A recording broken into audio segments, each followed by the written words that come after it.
Olá, saudações a todos e todas. O Diálogos da EJA está on.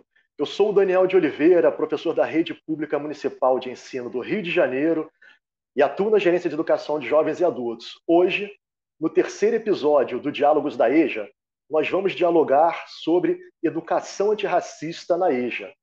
O tema de hoje produz uma tensão muito grande. Não são raras as vezes que ouvimos discursos, pode-se dizer, tendenciosos, sobre não existir o racismo no Brasil, sobre essa pauta ser um exagero, e até mesmo tentando minimizar o racismo com justificativas de que condutas racistas seriam brincadeiras, fariam parte da cultura, entre outros, podemos dizer, absurdos, né? Inclusive do mito da igualdade e de um discurso de meritocracia. Mas o debate sobre educação para as relações étnico-raciais ganhou força após a Lei 10.639 de 2003, que neste ano completou 18 anos, e depois com a Lei 11.645 de 2008. Os movimentos sociais e professores e professoras engajados e engajadas nessa temática vêm continuamente mobilizando debates para que o tema das relações étnico-raciais seja institucionalizado nos espaços educativos, reconfigurando as relações no campo educacional. Para dialogarmos sobre o tema de hoje, seja bem-vindo o professor Renato Nogueira, filósofo, professor e pesquisador da Universidade Federal Rural do Rio de Janeiro. Como vai, professor Renato? Tudo bem? Olá, tudo bom? Saúdo todas as pessoas que nos encontram aqui do EJA, rede da Secretaria Municipal de Educação do Rio de Janeiro, a equipe da Multirio e as pessoas que nos assistem. Um grande olá para todo mundo. Muito obrigado, professor. É uma satisfação tê-lo conosco aqui. Muito obrigado. E nós temos mais uma pessoa para conversar conosco. Seja bem-vinda também a professora Thais Abel, professora na Rede Pública Municipal de Ensino do Rio de Janeiro, com atuação no Núcleo Interdisciplinar de Apoio às Unidades Escolares, e que foi professora de EJA e atuou na Gerência de Educação de Jovens e Adultos também. Como vai, professora Thais? Tudo bem? Tudo bem. Olá a todos, a todas. É um prazer enorme estar aqui. Obrigada. Thais, é igualmente uma satisfação recebê-la aqui hoje. Muito obrigado também.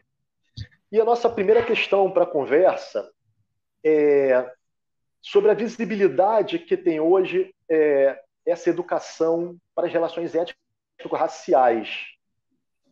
Né? Antes disso, na verdade, eu queria perguntar para vocês o seguinte: racismo no Brasil existe ou não existe? Essa fala que a gente ouve, um tanto absurda, de dizer que isso é brincadeira, que isso é exagero, como é que é isso? Bom, na minha visão, só o fato de haver a pergunta já demonstra que existe, né? Porque o primeiro ato de racismo é negar que ele existe, né? Porque negando que ele existe, a gente não precisa lidar com ele, não precisa tratar disso, né? E o mito da democracia racial, ele é a maior dor que o negro pode sofrer, né? Então, o racismo ele está bem preciso na nossa sociedade, está bastante impregnado. Eu não sei se o professor Renato concorda comigo. Concorda, professor? Bom, com E aí, certeza, eu Renato, o que você acredito. diz? Eu digo, Ciro, o seguinte, que com certeza não dá para a gente falar que não existe, não tem sentido algum. A pergunta seria como é que o racismo funciona, né? Quais são os mecanismos de funcionamento do racismo na sociedade brasileira? E a gente vai encontrar uma possibilidade de enfrentamento dessa questão, é que o racismo funciona através de uma estratégia. Tem um narcisismo da branquitude em torno do racismo, isso é complementar o processo de racialização negativa, e tem uma invisibilidade. Uma das formas do racismo funcionar no Brasil é justamente através da invisibilidade, uma possível invisibilidade da sua existência. É como se ele não existisse. Ou seja, então ele se torna muito eficaz, porque ele não é um assunto tematizado. Né? Como se nós fôssemos peixes e estivéssemos no oceano. Ou seja, né, como diz o poeta Cizinho África, né, o racismo é um mar. A gente está nesse mar. Então, se nutrindo dessa realidade. E não adianta negar, né, professor Renato e professora Thais, ele existe, ele é estrutural, ele faz parte dessa sociedade e precisa ser problematizado, né, eu diria combatido também, né, pelas nossas ações, né. A visibilidade que tem hoje uma educação para as relações étnico-raciais e para uma educação antirracista, ela é relativamente recente, podemos dizer assim, né. Essas discussões fizeram parte das escolas quando vocês eram estudantes? Como era ser estudante no tempo que vocês estavam na escola como estudantes, né? Como era enfrentar, né, de repente, esse racismo quando esse debate não era tão visível, talvez? Na verdade, isso era uma piada, né? Porque eu sou moradora da Baixada Fluminense, São João de Meriti, desde sempre, e o meu pai, né, foi um dos fundadores do movimento negro André Rebouças, lá da UF, e ele tinha sempre educou a gente a ser melhor, a se destacar.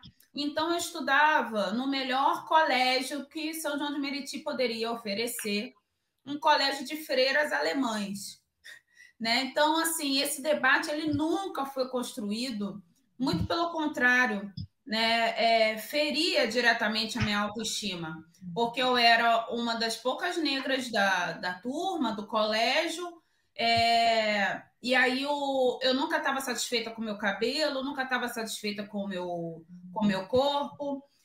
Eu sempre tive muitos amigos, e aí eu até me identifiquei muito com a fala do Lázaro Ramos no livro dele, né? Porque ele fala isso, né? Que ele era o amigo de todo mundo, mas ninguém queria namorar com ele. Então era o que acontecia comigo, né? Eu não conseguia, não arrumava namorado nenhum. Quando eu criei uma paixão platônica por um menino que só namorava as loiras, né? O menino era negro, mas ele só namorava as loiras, né? E aí eu passo por isso, eu estudo lá do jardim de infância até o ensino médio, e sem entender, né, qual era o meu papel social e político enquanto negra moradora da Baixada Fluminense, né? Então quando eu passo para a universidade, eu vou para o UFRJ, os meus olhares se ampliam, né? Porque eu começo a lidar com um ambiente em que eu vejo várias representatividades, né? Começo a conviver com algumas representatividades. Mas o que mais. Aí eu começo a trabalhar em escola particular, né? Mas o que me chamou a atenção para esse papel político, enquanto mulher negra, foi quando eu comecei a dar aula no ensino noturno público, né? Então, quando eu entrei para a EJA, eu comecei. Primeiro, logo assim que eu entrei, uma aluna falou assim: Nossa, você é a primeira professora negra que eu tenho. Né? E aquilo ali me deu um despertar para a construção do que seria realmente ser uma professora negra. Né? Então, eu ainda levei ainda um tempo, apesar da minha formação, do meu pai com a consciência e tudo mais, eu levei um tempo para chegar a esse papel de conscientização do meu ser, né? A conscientização da Thaís enquanto mulher negra. E aí, depois dessa descoberta, eu não consegui parar mais. Né? Então, por isso que hoje a minha pesquisa de doutorado envolve o feminismo negro. Que maravilha, Thaís. E você, Renato, como é que foi essa situação para você? Assim, a escola é sempre um espaço, né, uma instância muito importante na sociedade, porque é uma instância de formação, uma instância de produção de imaginário. Agora, quando a gente fala de relações étnico-raciais, é inevitável compreender que a escola é um espaço em que as relações étnico-raciais elas estão marcadas pela desigualdade. Estão marcadas fundamentalmente, isso ocorre com qualquer criança, qualquer jovem, negra, negro, que está na instituição escolar, vai passar por situações de constrangimento, situações de assédio racial. Isso é muito normal. Então, eu falando da minha experiência não foi diferente do Colégio Pedro II, e esse debate ele ocorria de modo muitas vezes enviesado, às vezes com essa roupagem desse fenômeno que a gente chama de racismo recreativo, que são as brincadeiras, que são as piadas. Então, eu recordo, né, lá com meus 11, 12 anos, né, na antiga sexta série, atual sétimo ano, como que isso era presente nas pequenas piadas, aquelas pretensas brincadeiras, que é uma forma de aplicação, de implementar o racismo, uma forma de implementá-lo, como se fosse sutil. E aí tem aquela questão, quando uma pessoa branca pratica racismo através da discriminação que é da piada recreativa, se ela for questionada, ela coloca, eu estou brincando. Então, esse é um artifício, era muito comum. Um artifício que eu acredito que ele faz parte da própria estrutura da sociedade brasileira, que é a brincadeira, que é a jocosidade. E a gente percebe, então, essas exclusões, como Thaís comenta, né, que se identifica com o livro do Lázaro Ramos, e faz muito sentido, que é também esse abandono, né? Um tipo se sentir abandonada afetivamente porque não tem nenhum coleguinha que, num contexto, né? Um contexto em que tem poucas crianças, poucos jovens negros, e tem uma maioria branca, pode classe média alta, por exemplo, as crianças negras, os jovens negros acabam ficando numa situação de abandono afetivo. Quando chega essa fase do flerte, do namoro, essa é uma das provas, porque é um corpo que não se torna o corpo desejado, porque o corpo desejado tem uma outra cara. Então, sem dúvida nenhuma, esse período da escola é um período que a gente vai encontrar, que eu vivi, acho que todas as pessoas, toda a população negra viveu, que é esse constrangimento, esse assédio racial que ocorre na escola, muitas vezes por intermédio dessa ferramenta que é o racismo recreativo. Estamos brincando. Inclusive, o meu apelido na escola era Globeleza. Né? Não era porque me achavam bonita, não. É porque era a única identificação que se tinha, né? Na época era isso, né? Era a Globeleza. Então eu era conhecida como a Thaís Globeleza.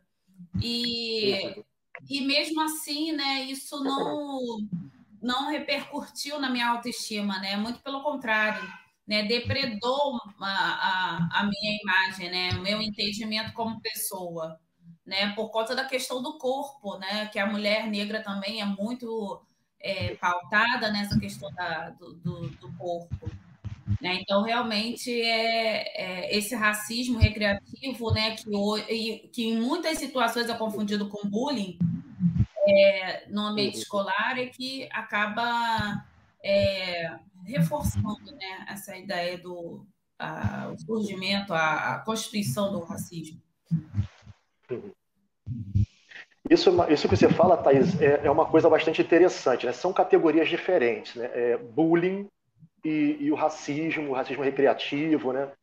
Não dá para tratar da mesma forma, não é isso?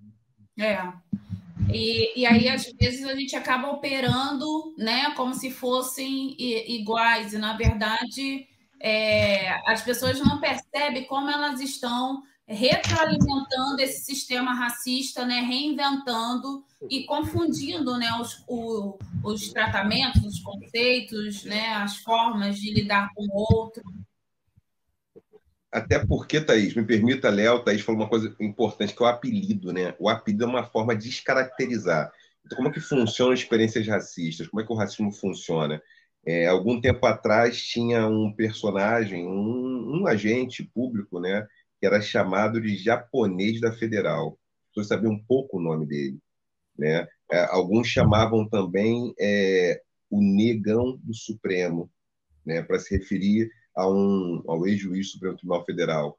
Então, assim, mas não se fala o brancão do Supremo, né? Ou a branca da 312, mas fala a pretinha da 514. Ou seja, a cor entra, a raça, a classificação étnico-racial, ela entra para os grupos racializados negativamente, não para as pessoas brancas. É como se as pessoas brancas não fossem racializáveis, né? Elas são desracializadas para se tornar padrão de humanidade. Então, Thaís Globeleza é um exemplo disso. Provavelmente uma menina talvez branca não fosse chamada de Ana Paula Arósio, né? Ainda que ela pudesse ter a mesma cor dos olhos, da atriz Ana Paula Arósio, então, que nessa época fazia muitas novelas, né? Quando tinha a Globo Beleza, por exemplo. Então, assim, reportar um apelido é justamente colocar como sendo um coletivo. Então, essa é uma estratégia de coletivizar. A pessoa perde o seu nome, ela perde a sua identidade pessoal e ela acaba se tendo uma identidade de grupo, que é uma identidade racial, puramente racial. Por isso, a gente pode se referir a algumas pessoas a partir dessa nomenclatura de um apelido ou nomenclatura que caracteriza seu grupo étnico ou seu grupo racial. Simplesmente isso, né? Então, esse é um fator importante. Então, tem apelido, assim, já está colocando isso. Cadê o nome da pessoa, né? Ela perde o nome. Isso significa. E aí a gente tem que tomar cuidado, porque a gente vê isso nas redes sociais constantemente, né? Banalizações de alguns termos, até nos próprios memes, né? A gente vê que quando o meme é para depreciar, é depreciativo, é pejorativo, é retratado com uma figura negra. Algumas hashtags, né, que são viralizadas e acabam se tornando clichês, que eu acho que daria até uma outra live, né, falar sobre vidas negras importam, né, porque até que ponto importam de verdade, né, e as pessoas pegam um amigo negro, abraça e coloca lá, hashtag vidas negras importam, né, mas não pensa, né, no valor, no peso social, político, econômico, né, que essa assertiva traz. Então, a gente vê que isso, a escola, né, é um chão, né, que dá para a gente cultivar ali, plantar sementes para poder extinguir esse tipo de situação. Verdade. Thaís, eu vou aproveitar o que você trouxe para a gente, né, de retornar essa conversa para a escola. E aí eu queria perguntar tanto para você quanto para o Renato, né, como trazer para a escola, né, um processo de visibilização dessas questões étnico-raciais e como pensar em uma educação antirracista, sobretudo para além daquelas famosas datas celebradas que estão em 13 de maio, 25 de julho, 20 de novembro, né, e também dos estereótipos que se constituem quando se vai discutir uma questão dessa. Né? Como é que a gente consegue trazer essa questão de uma forma mais própria para dentro da escola? Bom, eu acho que a gente tem que parar imediatamente, né, com essa espécie de folclorização, né, da negritude, né? Então, estabelecer esses 3 dias, né, do ano para estar fazendo isso, ou até o mês. Eu, enquanto professora, logo assim que foi implementada a lei, passava-se o ano todo, estava lá no PPP da escola, né, que a lei 10.639, né, tem que entrar em vigor e tal. E aí, quando chegava, tipo, 30 de outubro, viravam para mim e falavam assim, Thaís, olha, tem que fazer alguma coisa, porque vai vir o pessoal da visita, lá da Metro, da CRE, vai vir visitar, então tem que fazer alguma coisa, porque é o mês da consciência negra. Né? E aí foram atrás de mim, porque era uma das poucas professoras negras. E ainda falavam assim para mim, faz alguma coisa aí de um orixá, faz algum feijão com os alunos. E isso me incomodava demais, né? E aí eu comecei nesse período eu comecei a fazer a especialização em literaturas africanas e portuguesa, e aí eu comecei a levar para os alunos outras formas, né, de dialogar sobre o assunto, porque a resistência era muito grande. Né? Por que a resistência era grande? Porque a coisa era feita como se fosse reforçando estereótipos, né? Então, comecei a levar para eles literaturas africanas e eles foram se identificando. Comecei a apresentar as histórias dos países, o processo de colonização, o que significava ser colonizado. E isso é uma proposta até que eu trabalho muito nos meus cursos, que é justamente isso, né? A gente construir ao longo, né, dentro do currículo, essa educação antirracista. Ela só vai existir dessa forma.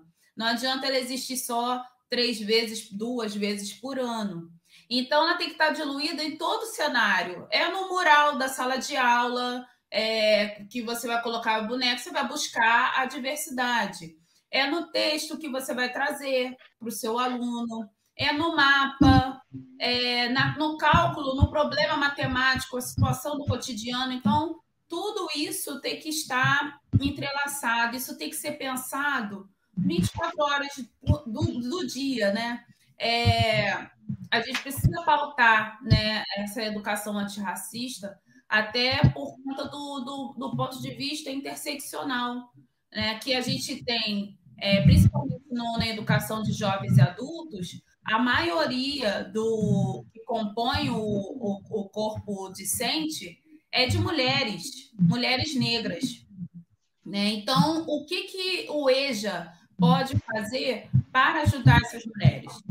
Então, no contexto de EJA, a gente precisa costurar isso diariamente em todas as disciplinas, ser um debate aberto, porque o próprio aluno, ele às vezes ele não tem consciência daquela conquista que ele está tendo de estar ali, ocupando aquela cadeira no ensino de jovens e adultos.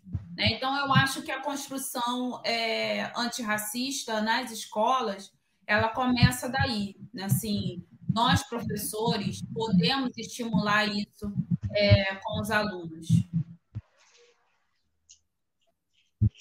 Como eu vejo, Thaís, Léo, obrigado também por essa questão aqui. A Thaís fez um bom encaminhamento. De modo assim panorâmico, talvez um certo resumo, uma forma de entrar, a gente deve evitar que seja só no âmbito cultural, seja enquanto místico-religioso, atividades místico-religiosas, atividades culturais artísticas, ou tem uma representação social de pobreza. São aquelas imagens que aparecem, imagens standard, que, por exemplo, algumas instituições internacionais, ONGs, alguns grupos de apoio, colocam crianças africanas ou crianças negras no Brasil em situação de sofrimento social, de vulnerabilidade, de risco social, e depois desse risco social colocam pessoas, tem uma imagem de uma pessoa branca que vai dar a mão, que vai dar o suporte para que essa criança, essa pessoa saia desse lugar. Ou então de atividades que são estereotipadas, né? Que são de uma África, de uma imagem, de uma certa cultura africana genérica demais, que a gente escuta certos tambores e acrobacias. É importante que não seja isso, que não se reduza a esses estereótipos. É importante que entre na escola de modo natural e cotidiano, conforme as demandas aparecem. Então, a questão é racismo, a questão de todas as pessoas, de todos nós, toda a sociedade, é fundamental para a democracia, e a forma de entrar na escola é quando a gente discute das menores coisas às maiores, no cotidiano. E, para isso, a gente precisa perder o medo de falar desse assunto. Esse assunto deve ser abordado quando a gente discute, por exemplo, os cargos de direção, quando a gente discute, por exemplo, na escola, o conteúdo, né? Como é que o conteúdo é sendo ministrado, as representações que estão nos murais, nas fotografias, nas paredes, nos quadros. É no cotidiano que a gente faz esse debate, e de modo contínuo e sem que isso seja um tema tabu. É preciso tratar desse assunto de modo natural, de modo cotidiano, e sem cair nesses estereótipos generalizantes que vão reduzindo as pessoas ao grupo racial, à raça. Esse é o problema do racismo, né? Esse é o problema fundamental. E eu acho também que a gente precisa buscar representatividade, né? Quando a gente, eu enquanto professora de língua portuguesa, quando eu trago para os alunos poemas, digamos assim, palpáveis, que tem uma escrita viva, né, como diz a Conceição Evaristo, a escrevivência, eles se identificam, eles se interessam pela leitura e eles começam a refletir sobre a mesma, né? Então, eu tive uma experiência, por exemplo, com o poema Não Vou Mais Lavar os Pratos, da Cristiane Sobral, numa turma de EJA, que foram alunos que eu trouxe para a vida, são meus amigos até hoje, porque esse poema, Não Vou Mais Lavar os Pratos, acendeu uma chama neles, né, de vontade de transformar, de modificar, e principalmente, né, as alunas que viviam em situação de violência em casa, estavam desempregadas, sem perspectiva, algumas até, elas entenderam ali o papel delas ali, que elas eram vitoriosas de estarem ali no ensino de jovens e adultos, e elas progrediram, elas continuaram a trilhar o caminho, né? Elas foram para o ensino médio, fizeram faculdade, conseguiram sair do território que era violento demais, conseguiram educar os filhos. Então, quando a gente pauta, né, leituras, quando a gente traz leituras dentro da realidade do aluno, a gente consegue desconstruir essas questões facilmente.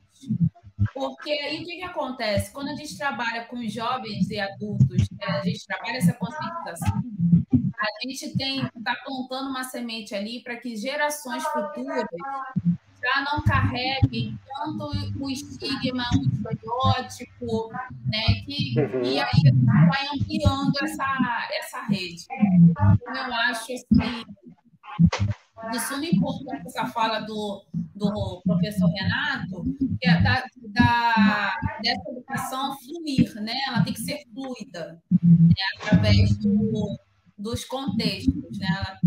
Ela tem que estar contextualizada o tempo todo. E aí, uma vez que você se policia para isso, com o tempo, você consegue entender e fluir isso de outra forma. Eu, por exemplo, por pesquisar muito dentro da área de literaturas africanas e tal, isso é muito fácil para mim, eu sendo negra, mas eu me policio muito, por exemplo, em relação à educação indígena, à literatura indígena, é algo que eu busco, que eu procuro, busco a representatividade na minha fala, trabalhos que eu vou desenvolver com os alunos, né? Então, eu acho que a gente tem que ter esse cuidado, sabe, para poder dar o ponto de partida. Thaís, maravilha. Eu queria fazer uma pergunta nesse momento para o Renato. Né? O Renato havia sinalizado para a gente que, ao longo desse programa, ele tinha um outro compromisso logo em seguida. Né?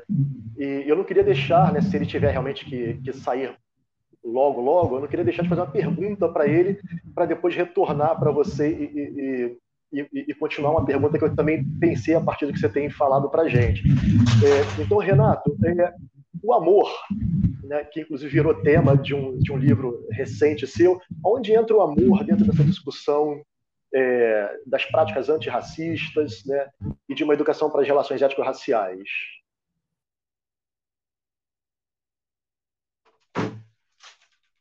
O amor é fundamental, porque o amor é um afeto importantíssimo de organização, né? Um afeto que nos organiza, um afeto de cuidado. O amor é um sentimento, mas também o amor é uma prática social, o amor também é um recurso de ordem política. E à medida que o racismo existe, o que o racismo faz? O racismo asfixia a possibilidade do auto-amor, ele produz o racismo produz um auto-ódio, ele produz uma dificuldade de conformidade consigo. Então, ele cria uma distopia em relação à própria imagem. Isso é um problema gravíssimo. Então, Pele Negra, Máscaras Brancas, ele está falando justamente, né, o Fanon está apresentando que é como se fosse, para a gente poder se enxergar, tem que colocar uma máscara branca para poder ser aceito por si mesmo no mundo. Né? O fenômeno Michael Jackson, eu tenho até um texto que eu faço sobre Michael Jackson, ele não conseguia se olhar no espelho, fez várias cirurgias, né, para mudar o fenótipo, né, fez processos de clareamento de pele. Isso tem a ver com a sociedade, com o assédio que ele sofreu, com a maneira como ele subjetivou, foi subjetivado. Não é uma coisa só de vontade própria, porque nós somos uma corporalidade, o nosso corpo não está sozinho no mundo, a gente aprende, é ensinado. Então, o amor, ele é uma forma de resistência, e aí a Bell Hooks ela vai dizer que o amor é revolucionário. Por que o amor é revolucionário? Porque o amor ele vai romper com uma barreira fundamental, que é a barreira do corpo transformado num corpo ferramenta, um corpo mercadoria. Então, um corpo mercadoria que pode ser desejado numa certa chave possível. É um corpo que ele serve para certas funções de trabalho. É um corpo que ele é desclassificado nos jogos de poder. Então, esse corpo não seria um corpo digno do amor. Então, o amor, ele não o amor romântico, mas o amor entendido como um afeto que pode catalisar bem-estar, o amor entendido como um dispositivo político que pode criar as condições de aumento do cuidado, de reivindicação de direito, o amor ligado à justiça, né, como um processo que nos impulsiona para exigir, né, justiça. O amor é um afeto necessário para a gente poder enfrentar o racismo. E aí eu falo amor aqui, não um amor incondicional, não um amor romântico, não um amor entendido como uma categoria etérea, não um amor entendido como uma energia que pode ser designada a qualquer momento, a qualquer hora, para qualquer coisa, para qualquer pessoa, não é isso. Mas é o amor como uma construção, uma elaboração que nos ajuda a ter mais entendimento, a ter mais conhecimento e reivindicar o direito à nossa humanidade. Então, o amor faz isso. O amor reivindica que a gente reconheça o que há de mais humano em cada um de nós. E o racismo justamente atrapalha isso. Todas as formas de opressão, elas criam obstáculos para o amor. Elas transformam a relação amorosa uma relação entre sujeitos, entre pessoas. As formas de opressão, seja o racismo, o patriarcado, a cisnormatividade, todas as formas de opressão, o classismo, todas elas transformam as pessoas em objetos. E um objeto não pode ser amado no sentido radical do termo. Ele pode ser amado, mas ele não pode trocar, ele não pode fazer um escambo de afetos. É distinto. O objeto ele não produz, ele não pode receber, ele recebe um afeto. Eu gosto de uma caneta, eu vou lá do afeto. Eu gosto, não sei, de um carro, né? Eu compro aquele carro. O carro ele tem uma utilidade. Um objeto tem uma utilidade, né? Agora, as pessoas não têm utilidade. As pessoas elas produzem em nós alguma coisa que é de uma outra natureza, de uma outra ordem. Esse é o desafio. Então, o racismo, assim como todas as formas de sexismo, todas as formas de opressão, elas atrapalham a compreensão da nossa natureza humana mais radical e a nossa disponibilidade para amar. Ou seja, enfrentar o racismo é uma maneira de aumentar a nossa disponibilidade para o amor.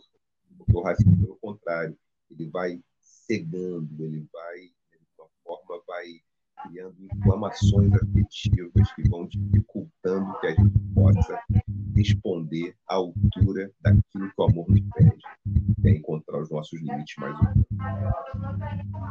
E aí, Renato, como que a gente parte dessa questão do amor para o povo negro? É muito difícil ter esse auto-amor, né? Você acredita que esse amor começa de dentro para fora? Não dá para a gente fazer esse amor. É preciso que a gente tenha suporte, né? Eu não falo em autoajuda nunca, né? Eu até tenho um curso há algum tempo chamado Alterajuda, né? E a gente precisa de suporte sempre, precisa de apoio. Então, o que acontece? A gente precisa... eu até fiz um texto, tem um artigo que eu escrevi no blog Opinião chamado O Amor na Cesta Básica. Que assim, o amor tem que estar na cesta básica. Por quê? O amor, como é que ele se materializa? Como cuidado. Mas eu preciso de suporte para fazer alguma coisa. Ninguém faz nada só. Esse suporte pode estar numa atividade física, pode estar na terapia, pode estar na Kemet Yoga, na Hatha Yoga, pode estar num processo de grupos de acompanhamento, pode estar em várias atividades, né, que conforme cada caso é um caso, não tem uma receita pronta, mas é preciso que a gente encontre um grupo para nos dar suporte. Pode ser a nossa família, pode ser um grupo de amigos, mas pode ser um conjunto de profissionais, né, especializados que nos ajudam a encontrar um caminho, a encontrar um encaminhamento. A gente precisa desse processo.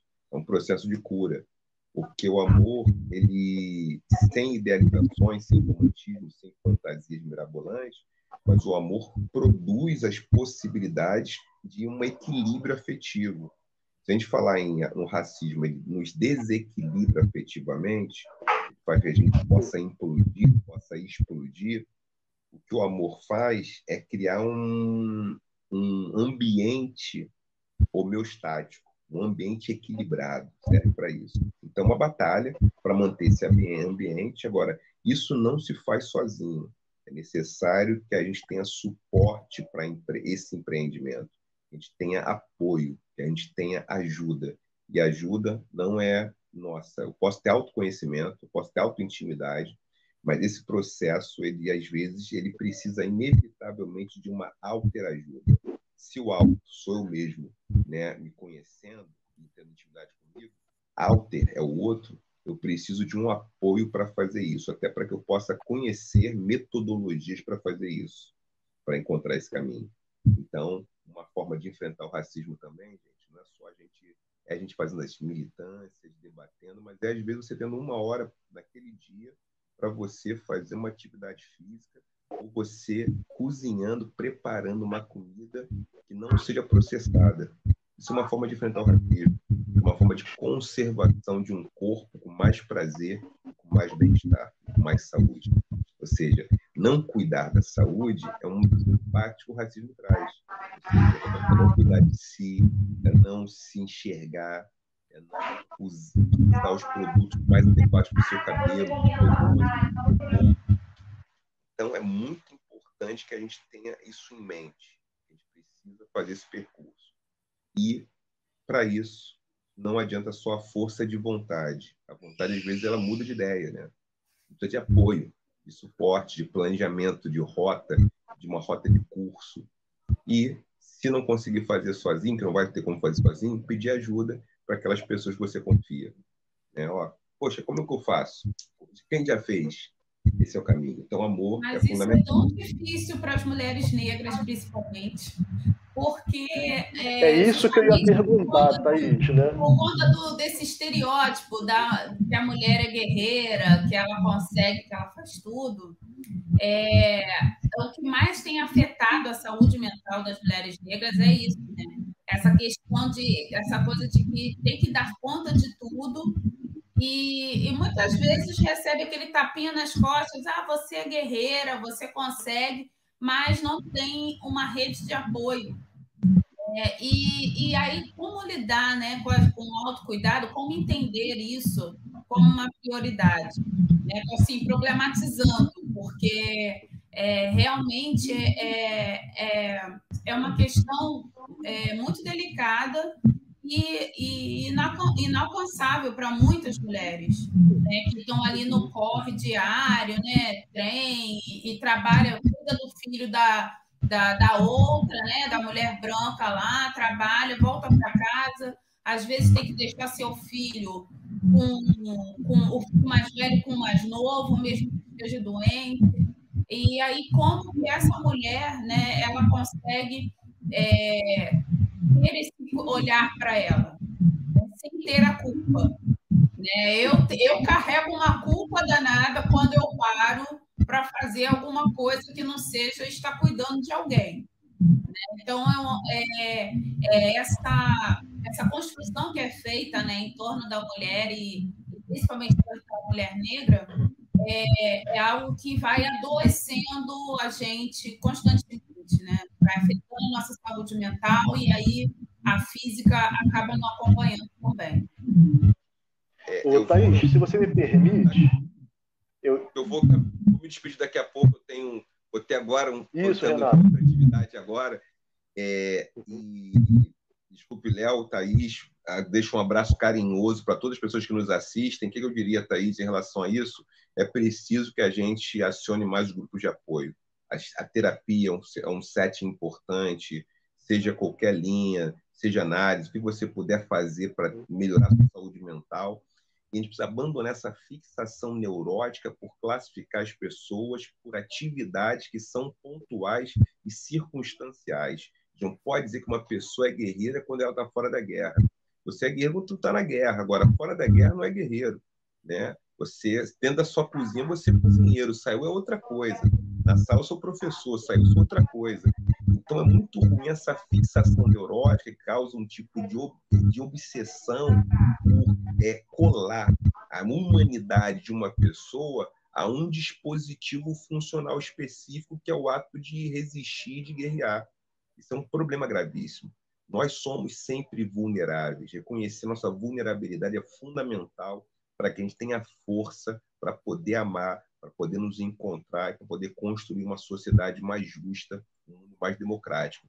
Eu tenho me empenhado nesses estudos ultimamente, e esse tema que você falou, Thaís, brevemente a gente está fazendo algumas atividades em relação a isso, nesse debate, né, junto com mulheres negras, com homens, nesse debate, e eu deixo meus contatos para quem tiver interesse, né, em continuar esse debate. Meu e-mail é contatonogueira@gmail.com, Nogueira sem o i, no Instagram, @Nogueira_oficial, e no YouTube eu estou no canal do Nogueira, sempre Nogueira sem i, vocês me encontram, Nogueira Oficial, no Instagram, no YouTube, Contato Nogueira, e o meu e-mail para fins de trabalho, contatonogueira@gmail.com.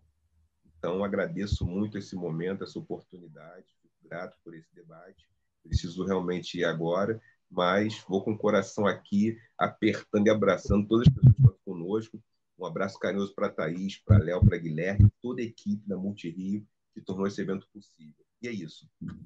É bom a gente poder falar. Eu não consigo fazer, estou com dificuldade, preciso de apoio, preciso de ajuda, e não quero ser guerreiro, não quero ser forte.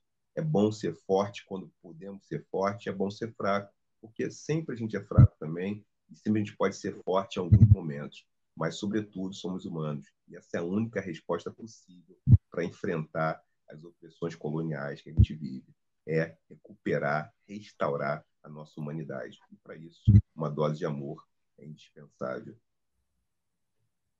Renato, nós também te agradecemos muito pela participação, pela presença aqui hoje conosco. Até breve, então, né? Não vou dizer um tchau, mas um até breve, que a gente possa se encontrar novamente em outros espaços. Até lá. Thaís, dentro do que o Renato trouxe, né, e vocês estavam conversando, né? Eu acho interessante se a gente pensar um pouco sobre a sua trajetória, né? Você começou a falar sobre ela como uma estudante negra, né, que estuda numa escola majoritariamente branca. E como é que você percebe essa trajetória desde então, enquanto mulher negra, professora, né? E você percebe que toda essa trajetória que você foi constituindo, né, e como ela foi constituída, ela ajuda de alguma forma, quando você está em sala de aula, em contato com outras mulheres negras, a que elas possam desnaturalizar esse monte de visões que a gente vai tendo sobre o que é ser negro, o que é ser mulher negra, sobre o racismo também, né, que é dado como algo ou natural ou que não existe, né? É uma brincadeira, né? Então, assim, não existe, existindo, mas é natural porque é brincadeira, né? E na verdade a gente vai vendo que não é nada disso, mas é racismo, né? E como é que você pensa, então, essa sua trajetória em contato com essas outras mulheres?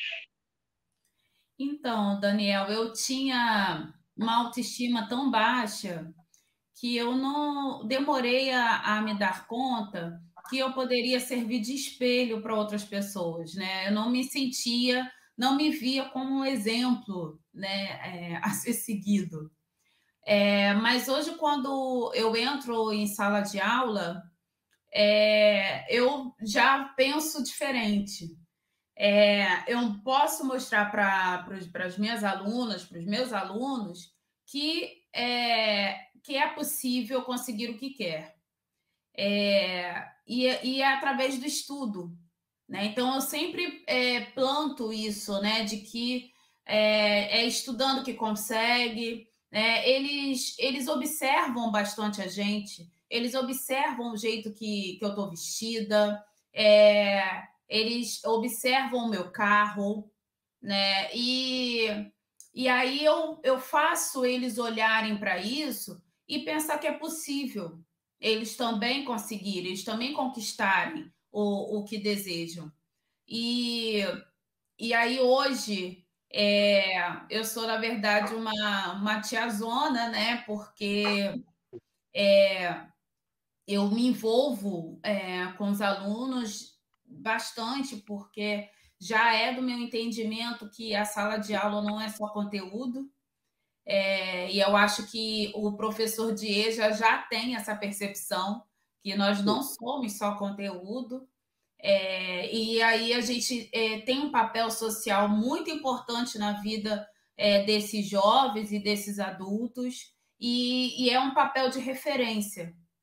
Né? Eles seguem, eles acabam seguindo muito o que a gente fala, né? Eles ouvem os nossos conselhos, e eu acho que a partir desse momento que eu criei essa consciência do que é ser uma professora negra, um ponto de vista mudou.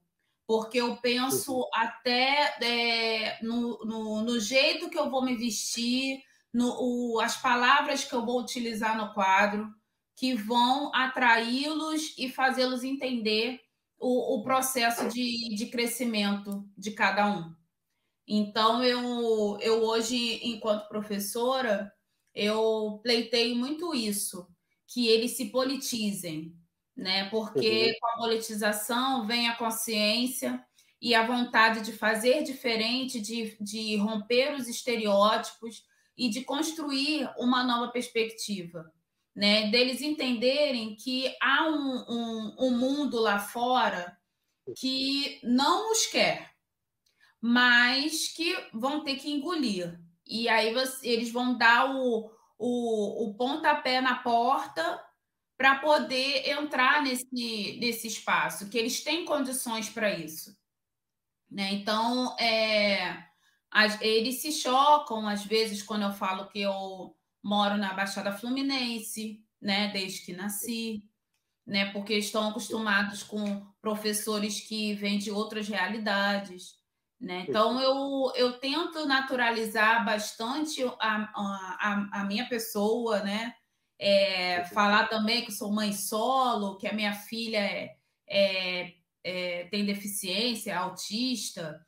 Né? Então, mostrar as minhas dificuldades e mostrar que eu estou superando as dificuldades é uma forma de servir de exemplo para eles. Né? Então, eu tenho compartilhado de experiência com os alunos assim, né? De vê-los à frente com os filhos ou com o marido e tal, mas correndo atrás de melhorar, né? E eu tive um aluno também do PEJA que ele trabalhava com obra, mas ele sabia fazer, mais não, né? Ele sabia fazer cálculos matemáticos como ninguém. Quem é do PEJA da Eduardo Rabelo vai saber de quem eu estou falando, Rondinelli. E ele trouxe a esposa para estudar com ele, e aí ele estudando e a esposa estudando, ele se ajudando. Né? Hoje eles têm uma vida bem tranquila, continuam juntos, de vez em quando me chama no Facebook e fala, professor, olha, consegui o trabalho assim, assim, assado, fui para o ensino médio. Então, assim, eu acho que é isso, sabe? Acho que a gente partir para a troca de experiência e de exemplos também. Pois é, Thaís, talvez essa sala de aula ela possa se converter um pouquinho também, quem sabe, né, naquilo que o Renato estava falando de uma rede de apoio. Né? Se nós temos ali majoritariamente, né, mulheres que são negras, né, aí já tem expressivamente esse número de mulheres negras, né, e também de homens, né? Por que não, a partir desse próprio espaço, né, dentro da perspectiva do seu projeto político-pedagógico, né, por que não trazer também ali como uma rede que se debate, se discute, né, e se fortalece para essa luta tão grande que é uma luta antirracista, né? Quando você falou de politização, eu fico pensando em te perguntar o seguinte, né? É possível fazer articulações, né, entre as ideias de uma pedagogia antirracista e a pedagogia freiriana, que trabalha muito essa questão da politização, do diálogo, enfim. É possível fazer isso? E como, né? Totalmente, né? Está super linkado. A gente tem a Bell Hooks, né? Que uma Maravilhoso. maravilhosa leitora de Paulo Freire, né? Em que ela coloca no livro, né? Ensinando a transgredir, né? Que a educação antirracista ela exige esse pensamento freiriano, né? De se manifestar, né, de também ter a questão do afeto, como o professor Renato falou, presente, né, e dar a voz ao oprimido. Né? Então, uma vez que ele te dá a voz ao oprimido, né, como também a Gayatri Crispiva, que tem um livro, né, Pode Subalterno Falar? Né? Então, na verdade, como a escritora Elizabeth Nascimento, ela sempre fala, o subalterno sempre falou, ele só nunca foi ouvido. Né? Então, a teoria freiriana ela traz isso, né? A liberdade para o oprimido falar, né? Para o oprimido deixar de ser oprimido. E nada mais antirracista do que isso, né? De romper com esse silenciamento. Então, assim, o Paulo Freire ele plantou essa ideia, essa semente, e ela vai crescendo, né, a cada tempo. E eu acredito muito nisso, né, que é o esperançar, né, toda a comunidade escolar em relação a isso. Eu acredito bastante que a gente consegue progredir em relação à educação antirracista, seguindo as premissas freirianas. Né? A Bell Hooks ela também trabalha pautado nas ideias de Paulo Freire, né, que o feminismo é para todo mundo. Né? Então, uma vez, né, que você faz toda a ligação com o que o Renato falou, né, que você faz, que você ama, que você está aberto, determinados estigmas não precisam existir. Né? A gente só precisa do feminismo porque existe o machismo. Né? Não que o feminismo seja o oposto, mas que o feminismo ele existe porque há um silenciamento, há uma quebra, há uma construção que gira em torno da mulher, né, criada pelo machismo, que precisa ser desconstruído. Né? Então, eu até trouxe para apontar como referências, né, esse livro da Bell, Feminismo é para Todo Mundo, Políticas Arrebatadoras. Fica essa dica, né? Fica a dica, o Ensinando a Transgredir, né? E também esse livro aqui, que é da Carla Cotirene, que é Interseccionalidade, e o livro do Silvio de Almeida, que é Racismo Estrutural. São 2 livros curtinhos, né, pequenininhos, mas que esclarece muita coisa, até para quem pensa que é mimimi, né, falar de racismo. Você entender como é pautado o racismo no Brasil através de Silvio de Almeida e como isso afeta muitos nossos alunos do EJA através desse livrinho aqui da interseccionalidade, porque a gente vê que é uma perspectiva de raça, de classe, de gênero, que é o nosso público, né, de alunos, faz toda a diferença para construir essa educação antirracista no dia a dia, na construção das suas aulas, na abordagem, na sua forma de falar, de se referir ao aluno, né? Porque a gente sabe que nessa construção racista a gente vê partindo do próprio professor, né? Algumas posturas que ele pode erradicar uma vez que ele tiver um entendimento, né? E numa perspectiva também, para a gente falar sobre esse assunto,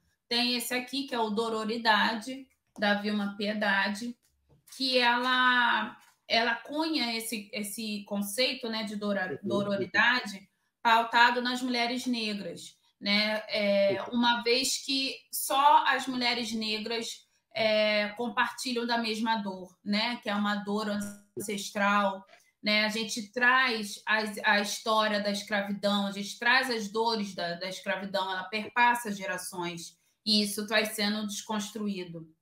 E aí é importante a gente levar isso para a sala de aula, porque tem representatividade, tem identificação e tem afeto e construções, né? Então, eu entendo que Paulo Freire ele é essencial para todo esse processo se solidificar, né? Que a gente ainda não tem uma educação antirracista. Eu não acho que a gente tenha.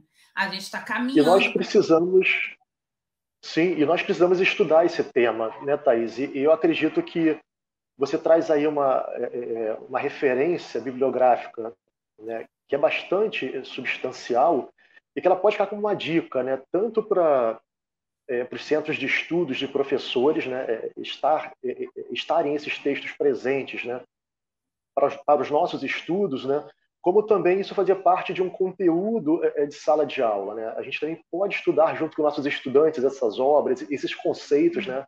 Como você trouxe hoje, né? A leitura da Bell Hooks, totalmente gente, possível. É super acessível.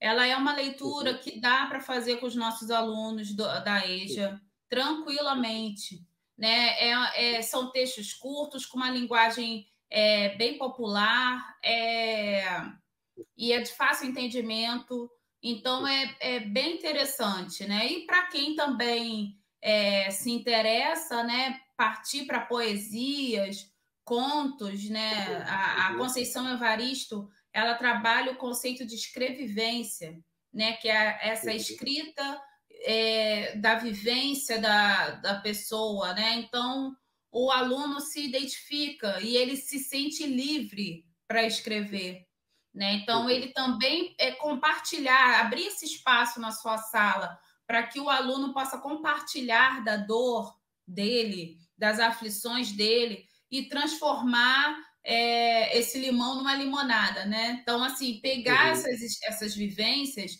e transformar na escrita, transformar no cálculo, transformar na história, né? Transformar na questão de territorialização, né? Então, dá para trabalhar isso, para pautar isso em todas as disciplinas, né? Só ter um olhar atento, uma mente aberta, que isso se torna muito fácil. Verdade, Thaís. E eu fico pensando que, já que a gente está conversando um pouco sobre os componentes curriculares e como a gente pode problematizar esse cotidiano, né, e se tornar, né, conteúdo de aula, né, acho que é importante também pensar, né, que ter uma educação antirracista, e aí você me diz, por favor, se o caminho pode ser por aí também, né, para a gente ter uma educação antirracista, para a gente problematizar essa pauta da educação para as relações étnico-raciais, né, pensar que esse estudante é um sujeito, essa estudante é um sujeito também, né, e que tem toda uma história de vida ali e situações das suas condições de vida também, que a gente não pode ignorar quando ele entra em sala de aula, pensando que acabou o sujeito, ele tem o aluno, né? Então, assim, esse sujeito que tem uma questão de horário, né, que às vezes dificulta chegar na escola, né? Esse sujeito que às vezes não vai conseguir dar conta de uma lição que foi passada para ele, né? Esse sujeito que às vezes não consegue trazer algo que foi pedido para se fazer, de repente, como uma atividade, uma tarefa de domiciliar, de casa, enfim, que seja, né?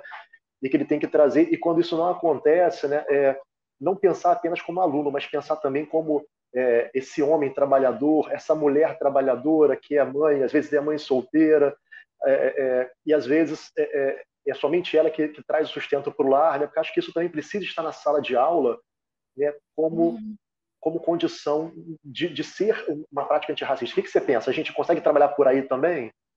Eu acho que a gente tem que trabalhar por aí, né? A gente não pode entrar na sala de aula e tratar o aluno como se ele fosse objeto.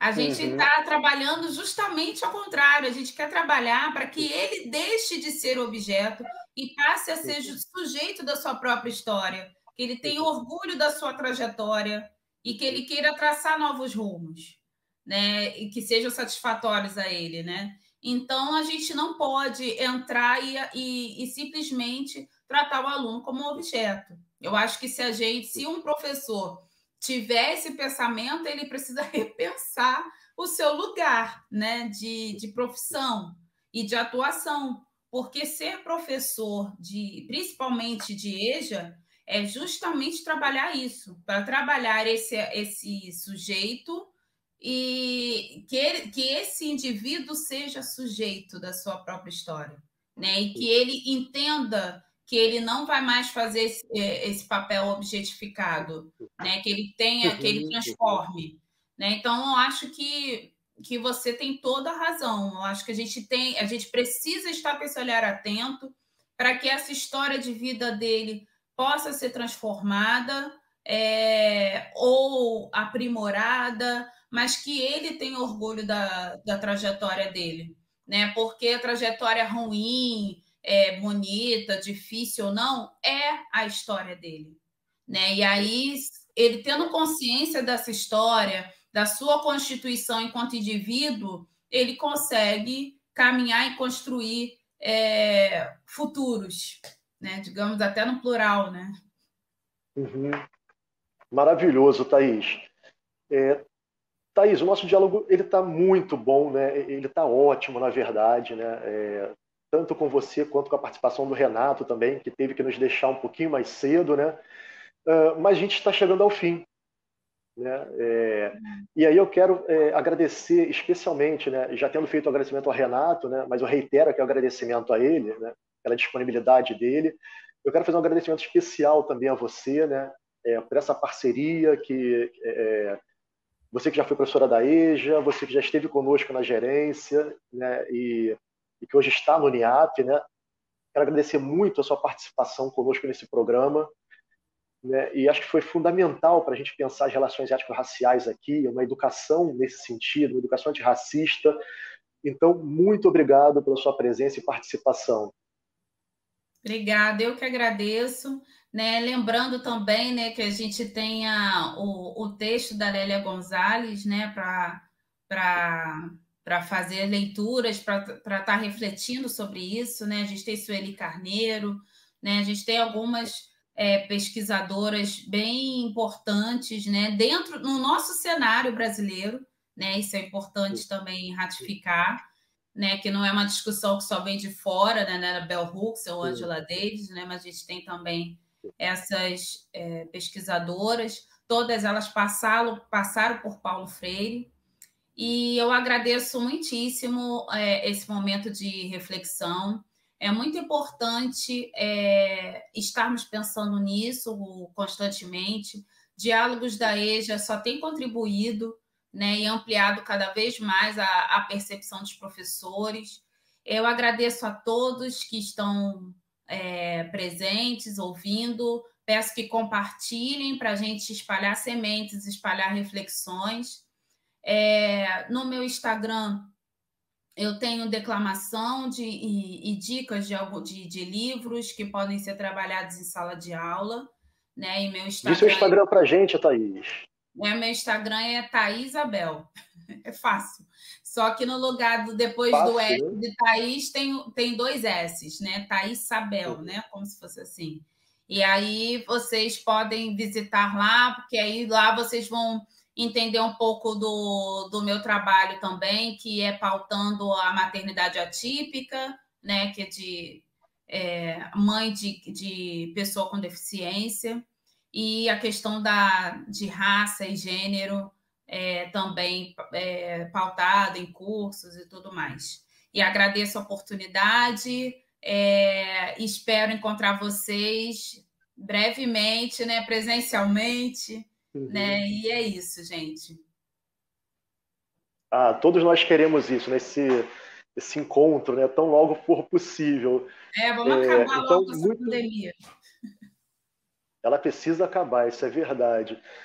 Thaís, então, muito obrigado mesmo. Eu quero agradecer também à Gerência de Educação de Jovens e Adultos, né, que idealizou esse programa, a Multirio pela produção e o apoio da Escola de Formação Paulo Freire e também da Coordenadoria de Ensino Fundamental da nossa Secretaria Municipal de Educação do Rio de Janeiro. A você que nos assistiu, a nossa gratidão também. Espero que nos encontremos no próximo Diálogos da EJA. Não percam, nós ficamos por aqui e até uma próxima. Tchau, tchau.